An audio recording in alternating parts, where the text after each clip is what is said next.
સમાચારો જોઈએ વિસ્તારથી। સૌથી પહેલા વાત કરવી છે આરોગ્ય કર્મીઓની જે પોતાની હક માટે લડાઈ ચલાવી રહ્યા છે।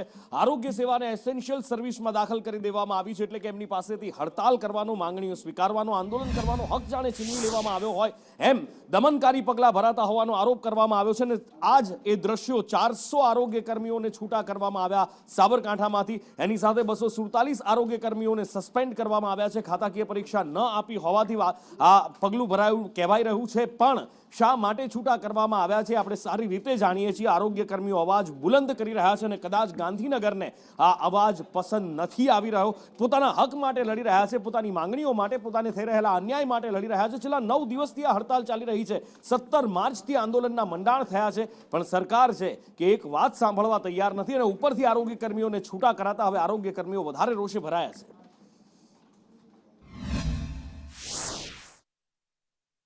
આજે 9મો દિવસ છે અને રોજે રોજ અમારી સંખ્યા અહીંયા વધતી જાય છે।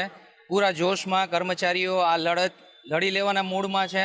સરકારશ્રીને નમ્ર વિનંતી છે કે અમારી જે 2 માગણીઓ છે, 2 વર્ષથી પડતર છે, આમ જોવો તો 2001થી આ મુદ્દો ચાલુ છે, એટલે 23 વર્ષ જેવું થઈ ગયું છે, તો આ માંગણીઓ તુરંત સંતોષે એવી અમારી નમ્ર વિનંતી છે। હવે સરકારે એસમાં ભલે લગાડ્યો હોય, અમને એનાથી કોઈ ચિંતા નથી। અમે મજબૂતાઈથી ગાંધીનગરની આ ભૂમિ પર દરેક 33 જિલ્લાના આગેવાનો સહિત જે 25,000ની સંખ્યા પણ અમે ટૂંક સમયમાં પણ ભેગી થશે। મજબૂતાઈથી જ આંદોલન અમે લડીશું।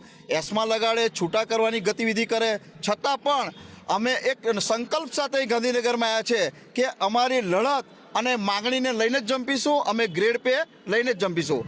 અમારી ખાતાકીય પરીક્ષા બાબતે અમને છૂટા ન કરી શકે, કારણ કે ખાતાકીય પરીક્ષા એક એવી બાબત છે કે જો ખાતાકીય પરીક્ષા આપો તો તમને ઉચ્ચતર મળે, બાકી ઉચ્ચતર મળે નહીં। ઉચ્ચતર એ અમને 10 વર્ષે મળતું હોય છે।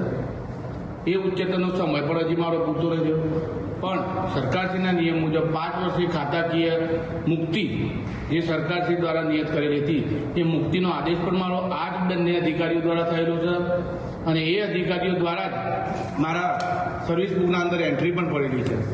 જે અનુસંધાને આ બિલકુલ ગેરવ્યાજબી કારણસર સાબરકાંઠા જિલ્લાના કર્મચારીઓને છૂટા કર્યા છે, એ વેલિડ નથી।